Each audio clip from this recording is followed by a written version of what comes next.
Assalamualaikum warahmatullahi wabarakatuh. Bersama lagi dengan Ustazah bagi pelajaran kita yang seterusnya, iaitu pelajaran fiqh. Untuk hari ini kita akan belajar tajuk yang seterusnya, iaitu pengertian najis mukhaffafah.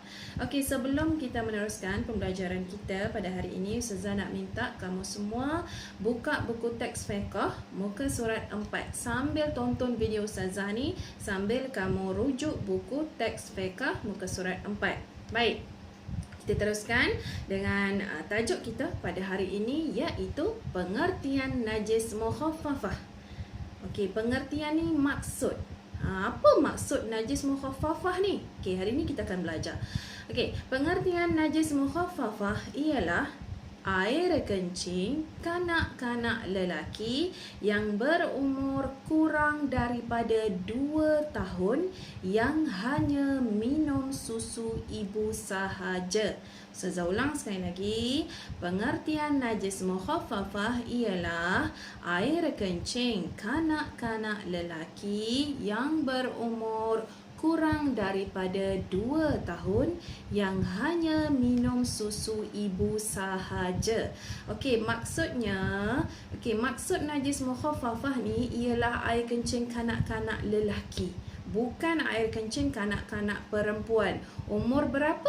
Umur kurang daripada 2 tahun. Maksudnya 2 tahun ke bawah.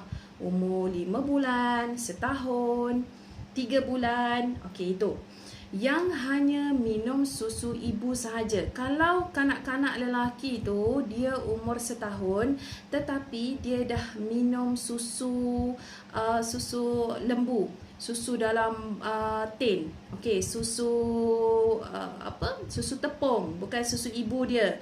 Okey, yang tu air kencing dia tidak dikira sebagai najis mukhaffafah.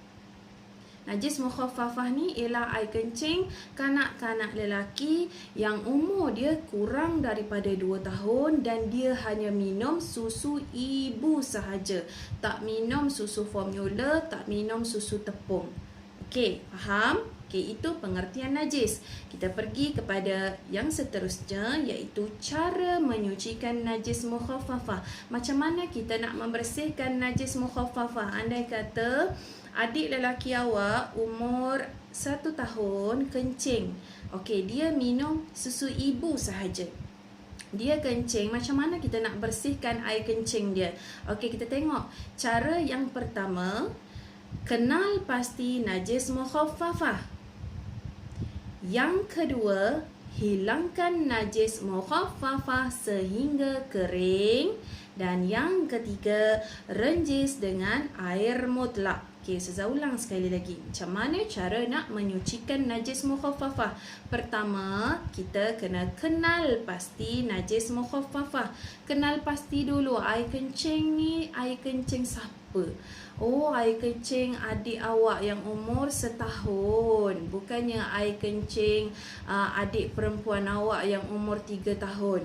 Okey, dia terkencing. Air kencing dia ada dekat depan pintu tandas, contoh situasi. Okey, kita kenal pasti. Oh, tadi adik lelaki awak yang kencing. Umur dia 1 tahun. Dah tahu dah. Okey, itu kenal pasti.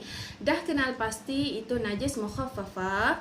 Yang kedua, hilangkan najis sehingga kering. Okey, lap. Ambil kain, lap dulu tempat yang kena air kencing tadi. Lap air kencing tadi sampai kering.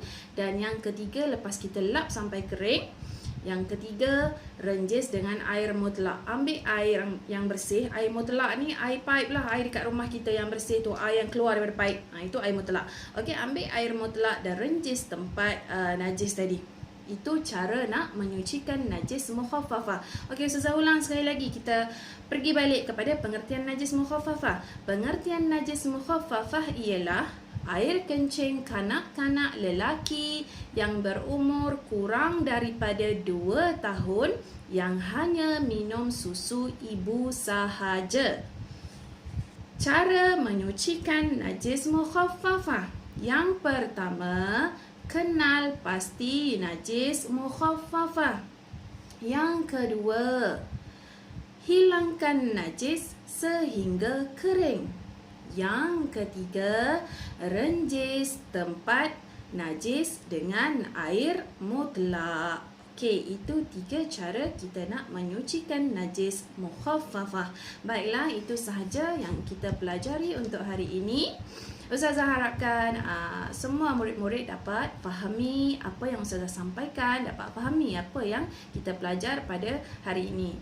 Okey, itu sahaja daripada Ustazah. Kita jumpa lagi dalam sesi persekolahan pada minggu hadapan. Assalamualaikum warahmatullahi wabarakatuh.